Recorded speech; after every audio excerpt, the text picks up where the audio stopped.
Assalamualaikum warahmatullahi wabarakatuh. Selamat pagi dan salam sejahtera untuk kita semua. Pada kesempatan kali ini, kami dari kelompok 11 akan membahas sebuah topik yang sangat menarik, di mana topik yang akan kita bicarakan yaitu mengenai pemikiran kalam modern dan kontemporer. Sebelum kita membahas topik pada kali ini, saya Hoirtunisa dengan NIM 26182020 selaku moderator akan memperkenalkan anggota kelompok kami. Yang pertama, Himaya Al-Mustaqimah dengan NIM 261706 selaku pemateri. Yang kedua, Indah Puspasari dengan NIM 261739 selaku pemateri. Dan yang terakhir, Hovifatul Rizkia dengan NIM 261838 selaku pemateri. Pada kesempatan kali ini, kami akan membahas mengenai pemikiran ilmu kalam modern dan kontemporer, di mana ada 4 poin pembahasan yang akan kami sampaikan. Yang pertama, ada pemikiran ilmu kalam modern dan kontemporer dari sudut pandang Muhammad Abduh. Yang kedua ada dari sudut pandang Muhammad Iqbal. Yang ketiga ada dari sudut pandang Ahmad Han. Dan yang terakhir ada dari sudut pandang Hasan Hanafi. Baik, kita masuk pada poin yang pertama, yaitu mengenai Muhammad Abduh. Riwayat hidup Muhammad Abduh. Syekh Muhammad Abduh memiliki nama lengkap Muhammad bin Abduh bin Hasan Hairullah. Beliau dilahirkan di desa Mahalatnas di Kabupaten Al-Bughairah, Mesir pada tahun 1849 Masehi. Pendidikan awalnya diperoleh dari keluarganya.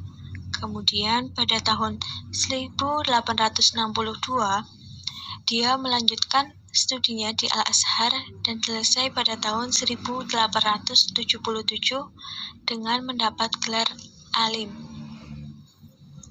Pada tahun 1879 Abduh ini diasingkan keluar Kairo karena dituduh turut mendukung gerakan Hadawi Taufik. Kemudian pada tahun 1880 kembali lagi ke Mesir dan diangkat menjadi redaktur surat kabar resmi pemerintah Mesir. Dan pada tahun 1999 Abduh ini diangkat menjadi mufti Mesir. Kedudukan tertinggi dipegangnya sampai ia meninggal dunia pada tahun 1905.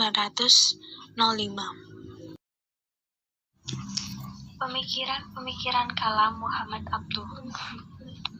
Yang pertama yaitu mengenai kedudukan akal dan fungsi wahyu. Nah, di sini ada 2 persoalan pokok yang menjadi fokus utama pemikiran Abduh, sebagaimana diakuinya sendiri, yaitu yang pertama, membebaskan akal pikiran dari belenggu-belenggu taklid yang menghambat perkembangan pengetahuan agama, sebagaimana haknya salaf al-ummah atau ulama sebelum abad ketiga Hijriah, sebelum timbulnya perpecahan, yakni memahami langsung dari sumber pokoknya, yaitu Al-Quran dan hadis. Selanjutnya yang kedua yaitu memperbaiki gaya bahasa Arab, baik yang digunakan dalam percakapan resmi di kantor-kantor pemerintahan maupun dalam tulisan-tulisan di media massa. Nah, 2 persoalan pokok itu muncul ketika beliau meratapi perkembangan umat Islam itu pada masanya. Sebagaimana dijelaskan oleh Said Qutb, kondisi umat Islam saat itu dapat digambarkan sebagai suatu masyarakat yang kaku, menutup rapat-rapat pintu ijtihad, mengabaikan peranan akal dalam memahami syariat Allah atau mengistimbatkan hukum-hukum, karena mereka telah merasa cukup dengan hasil karya para pendahulunya yang juga hidup dalam masa kebukuan akal atau jumud, serta yang berdasarkan hurafat-hurafat. Nah, atas dasar kedua fokus pikirannya itu, Muhammad Abduh memberikan peranan yang sangat besar kepada akal. Menurut Abduh, akal ini dapat mengetahui hal-hal sebagai berikut. Yang pertama, Tuhan dan sifat-sifatnya. Yang kedua, yaitu keberadaan hidup di akhirat. Yang ketiga, kebahagiaan jiwa di akhirat bergantung pada upaya mengenal Tuhan dan berbuat baik. Sedangkan kesengsaraannya itu bergantung pada sikap tidak mengenal Tuhan dan melakukan perbuatan yang jahat. Kemudian yang keempat, yaitu kewajiban manusia mengenal Tuhan. Yang kelima, kewajiban manusia untuk berbuat baik dan menjauhi perbuatan jahat untuk kebahagiaan nanti di akhirat. Yang terakhir, yaitu hukum-hukum mengenai kewajiban-kewajiban itu.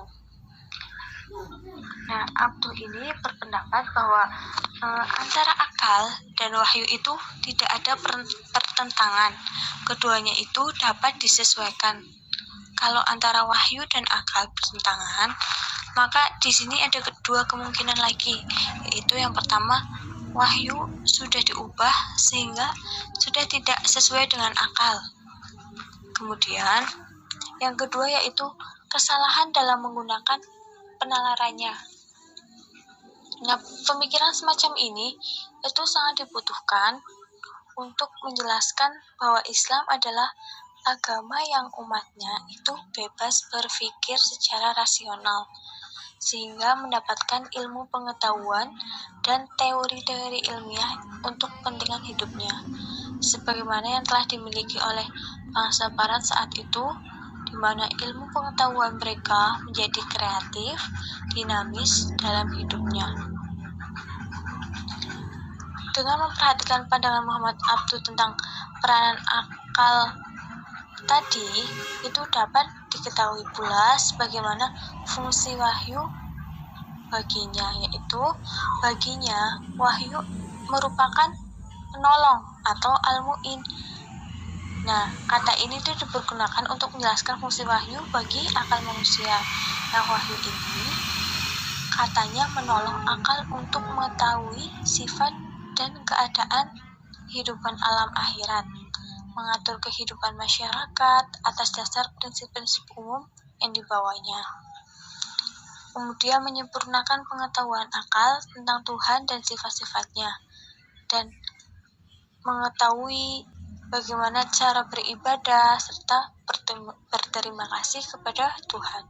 Dengan demikian, wahyu bagi Abduh itu berfungsi sebagai konfirmasi, yaitu untuk menguatkan dan menyempurnakan pengetahuan akal dan informasi. Selanjutnya, yang kedua yaitu perbuatan manusia. Pandangan Abduh tentang perbuatan manusia ini bertolak dari satu deduksi, bahwa manusia adalah makhluk yang bebas dalam memilih perbuatannya. Namun perlu diketahui bahwa kebebasan tersebut bukanlah kebebasan tanpa batas. Nah, setidaknya ada dua ketentuan yang menurut Abduh ini mendasari perbuatan manusia. Yakni yang pertama, manusia itu melakukan perbuatan dengan daya dan kemampuannya. Yang kedua, kekuasaan Allah adalah tempat kembali semua yang terjadi. Dengan demikian, manusia ini selain mempunyai daya berpikir, ia juga mempunyai kebebasan untuk memilih sebagai sifat dasar alami yang mesti ada dalam diri manusia. Dan bila sifat dasar ini dihilangkan dari dirinya, maka dia bukanlah manusia lagi, melainkan makhluk lain, entah malaikat maupun hewan. Nah, manusia dengan akalnya ini dapat mempertimbangkan akibat perbuatan yang akan dilakukannya. Kemudian setelah itu mengambil keputusan dengan kemauannya sendiri.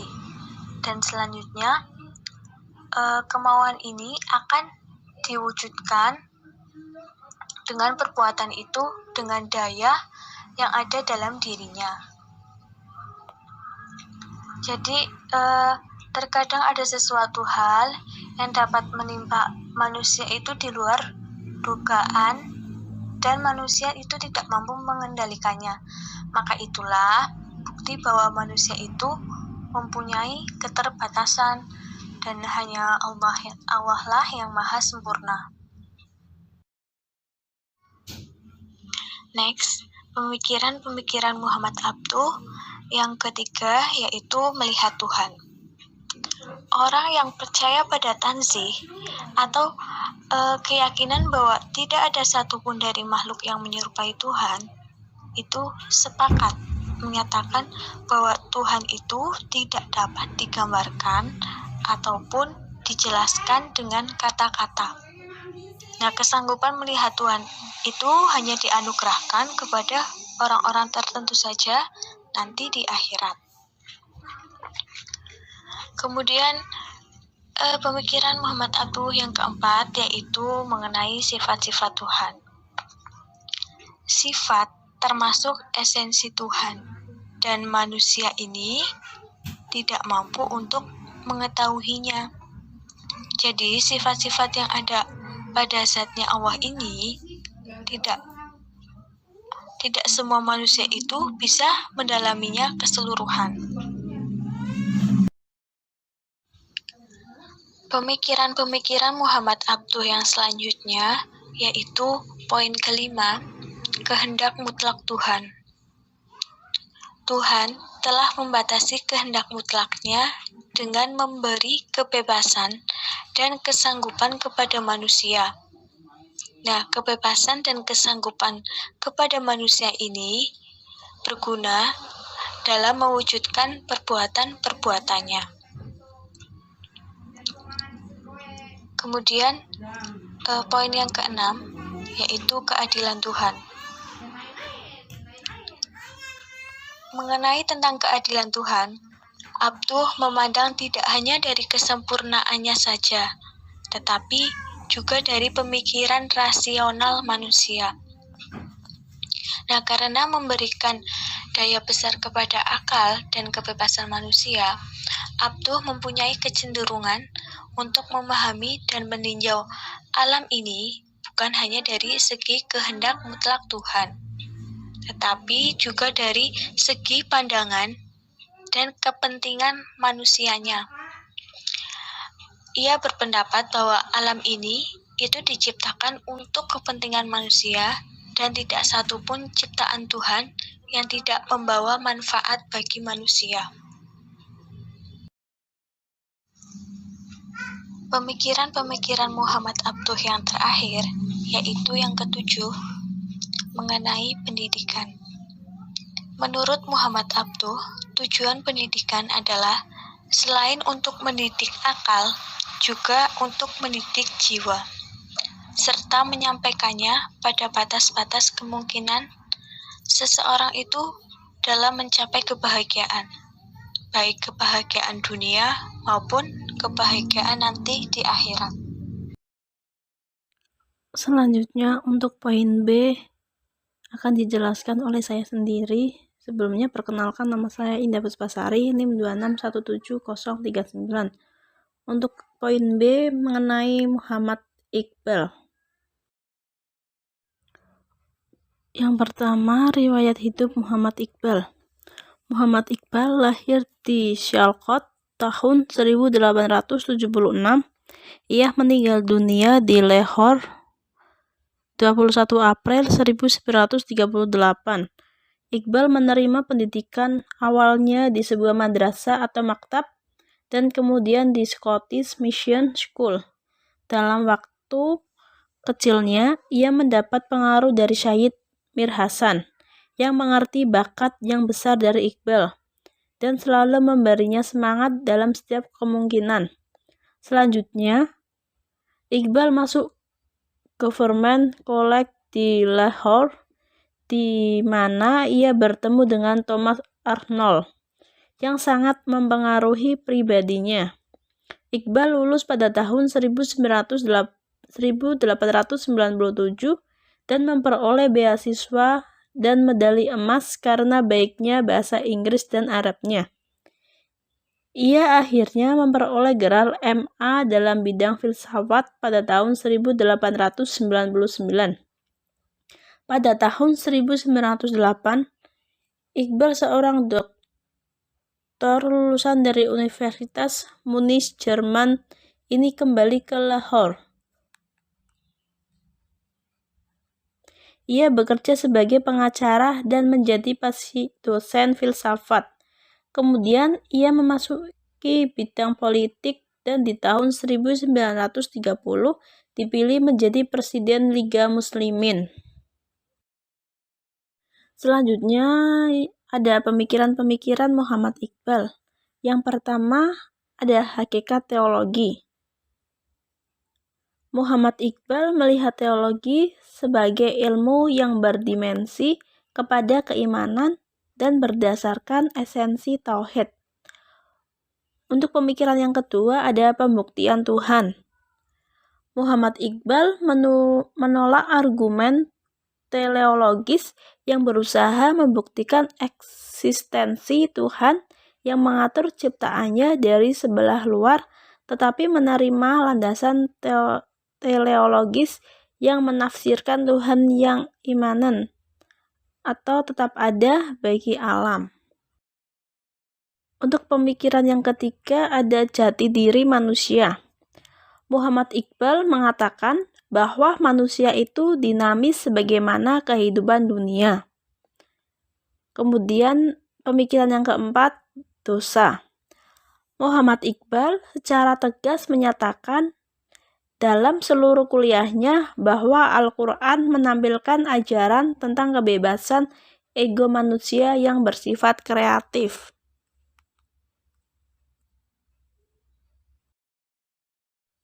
Selanjutnya pemikiran yang kelima yaitu surga dan neraka. Muhammad Iqbal meyakini surga dan neraka. Selanjutnya, surga dan neraka dikatakan sebagai sebuah keadaan. Demikian pemaparan untuk poin B.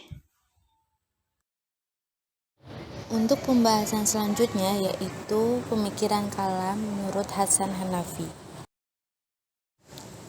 Untuk poin yang pertama yaitu terkait riwayat hidup Hasan Hanafi.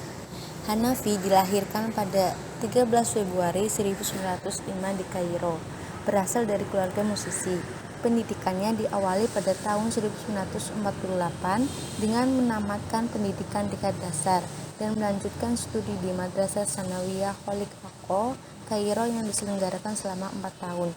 Semasa di Sanawiyah, ia aktif mengikuti diskusi-diskusi kelompok Ikhwan al-Muslimin. Oleh karena itu, sejak kecil ia telah mengetahui pemikiran-pemikiran yang dikembangkan kelompok itu dan aktivitas-aktivitas sosialnya.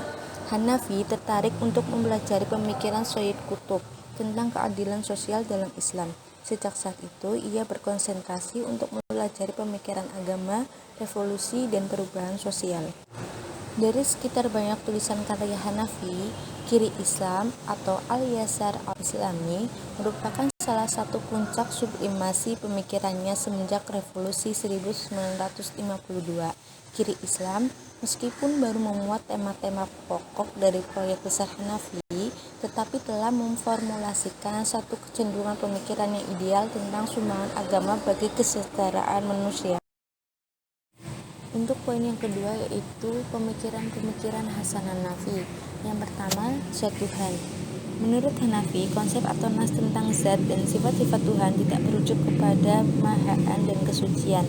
Tuhan sebagaimana yang ditafsirkan oleh para teolog, Tuhan tidak butuh pensucian manusia, karena tanpa yang lain pun Tuhan tetap Tuhan yang maha suci dengan segala sifat dan kesempurnaannya. Semua deskripsi Tuhan dan sifatnya sebagaimana dijelaskan dalam Al-Quran dan Sunnah sebenarnya menjelaskan tentang pembentukan manusia yang baik, manusia ideal, insan kamil. Deskripsi Tuhan tentang zatnya sendiri memberi pelajaran kepada manusia tentang kesadaran akan dirinya sendiri, yang secara rasional dapat diketahui melalui perasaan diri. Penyebutan Tuhan atas zatnya sendiri sama persis dengan kesadaran akan keberadaannya, sama sebagaimana yang ada dalam manusia seperti menunjukkan akan keberadaannya. Itulah sebabnya, menurut Hanafi, mengapa deskripsi pertama tentang Tuhan adalah wujud. Untuk pemikiran yang kedua yaitu sifat-sifat Tuhan. Adapun deskripsinya tentang sifat-sifatnya berarti ajaran tentang kesadaran akan lingkungan dan dunia. Sebagaimana kesadaran yang lebih menggunakan desain, sebuah kesadaran akan berbagai persepsi dan ekspresi teori-teori lain. Jelasnya, jika zat mengacu pada konten, maka sifat-sifatnya mengacu pada kontinium. Keduanya adalah pelajaran dan harapan Tuhan pada manusia, agar mereka sadar akan dirinya sendiri dan sadar akan lingkungannya. Di sini terlihat Hanafi berusaha merubah term-term keagamaan dari yang spiritual dan sakral menjadi material, dari yang teologis menjadi antropologis. Hanafi melakukan ini dalam rangka untuk mengalihkan perhatian dan pandangan umat Islam yang cenderung metafisik menuju sikap yang lebih berorientasi pada realitis empirik. Untuk pemikiran yang selanjutnya yaitu mengenai tauhid. Dengan adanya penafsiran term kalam yang membahas materi dan mendunia, maka muncul istilah tauhid. Dalam pandangan Hanafi, bukan konsep yang menegaskan tentang keesaan Tuhan yang diarahkan pada paham trinitas maupun politisme, tetapi lebih kepada kesatuan pribadi manusia yang jauh dari perilaku dualistik seperti hipokrit, kemunafikan, ataupun perilaku oportunistik. Menurut Hanafi, yang dimaksud tauhid bukan merupakan sifat dari sebuah zat, deskripsi, ataupun sekedar konsep kosong yang hanya ada dalam angka belaka, tetapi mengarah untuk sebuah tindakan konkret, baik dari sisi penafsiran maupun penetapan. Konsep tauhid tidak akan punya makna tanpa direalisasikan dalam kehidupan yang konkret. Perealisasian adalah dengan menghilangkan Tuhan-Tuhan modern, seperti ideologi, gagasan, budaya, dan ilmu pengetahuan yang membuat manusia sangat tergantung kepadanya dan menjadi terkotak-kotak sesuai dengan ideologi dan ilmu pengetahuan yang dimiliki dan dipujanya. Realisasi dari isbat adalah dengan penetapan ideologi yang menyatu dan membebaskan manusia dari belenggu-belenggu Tuhan modern. Dengan demikian, dalam konteks kemanusiaan yang lebih konkret, tauhid adalah upaya kepada kesatuan sosial masyarakat tanpa kelas kaya ataupun miskin. Selanjutnya yang keempat, yakni Sayyid Ahmad Han. Riwayat hidup Sayyid Ahmad Han. Han lahir di Delhi pada tahun 1817 Masehi. Sejak kecil, Ahmad Han mengenyam pendidikan tradisional dalam bidang pengetahuan agama. Di usia 18 tahun, Ahmad Han bekerja pada Serikat India Timur. Kemudian ia menjadi hakim. Pada tahun 1846 Masehi, ia memutuskan untuk kembali ke Delhi. Kembalinya ia ke Delhi selain untuk belajar, juga untuk menjalin hubungan dengan para tokoh-tokoh dan para pemuka agama di Delhi. Selanjutnya, pada tahun 1857 Masehi, terjadi pemberontakan sehingga politik di Delhi mengalami situasi yang kacau, serta mengakibatkan kekerasan atau anarkis terhadap masyarakat setempat. Melihat kondisi tersebut, Ahmad Han berencana meninggalkan India dan menuju Mesir. Akan tetapi keinginannya tersebut diurungkan. Ia lebih memilih tinggal di Delhi dan memperjuangkan umat Islam India supaya menjadi umat yang maju. Tidak sampai di situ, Ahmad Han kemudian mendirikan sekolah Inggris di Moradab pada tahun 1861 Masehi. Kemudian pada tahun 1878 Masehi, Ahmad Han mengukir karya bersejarah dan berpengaruh dalam memajukan Islam di India, yaitu dengan mendirikan Sekolah Muhammadin Anglo Oriental College atau MAOC di Aligarh. Di tahun 1978 Masehi, Ahmad Han mengundurkan diri dari kepegawaian pemerintah Inggris dan memilih fokus pada pendidikan umat Islam India, sampai meninggal dunia di tahun 1989 Masehi. Selanjutnya, pemikiran-pemikiran Sayyid Ahmad Han. Yang pertama, hukum alam. Allah menciptakan alam sekaligus menciptakan dan menetapkan sunatullah atau hukum alam itu sendiri, sehingga semua yang terjadi di dunia berasal dari sebab akibat yang berdasar atas hukum alam. Hukum alam menurut Ahmad Han bersifat tetap dan tidak berubah. Yang kedua, Al-Quran dan Hadis. Al-Quran adalah firman Allah yang dijadikan sebagai landasan dan pedoman ulama dalam Islam. Sedangkan hadis sebagai salah satu sumber ajaran Islam dipandang tidak semuanya dapat diterima, akan tetapi harus diadakan penelitian terhadap keaslian hadis tersebut. Yang ketiga, akal. Akal menempati posisi tertinggi dalam pemikiran Ahmad Han dan menjunjung tinggi ijtihad. Kekuatan akal menjadikan manusia bebas menentukan kehendak dan melakukan perbuatan sesuai dengan apa yang diinginkannya. Yang keempat, perhatian dalam bidang lain, seperti dalam bidang pendidikan, dipandang sebagai faktor utama dalam meningkatkan dan menjadikan umat Islam maju, bukan hanya terkait pengetahuan agama semata, akan tetapi pengetahuan sains, teknologi, dan pengetahuan-pengetahuan lainnya. Yang kedua, dalam bidang sistem perkawinan dalam Islam, di antaranya terkait tidak dianjurkannya poligami tetapi diperbolehkan dalam kasus-kasus lain. Dan yang terakhir, dalam bidang hukum, mengatakan bahwa hukum potong tangan bagi pencuri dilakukan pada waktu tertentu. Sekian pemaparan dari kami. Terima kasih dan wassalamualaikum warahmatullahi wabarakatuh.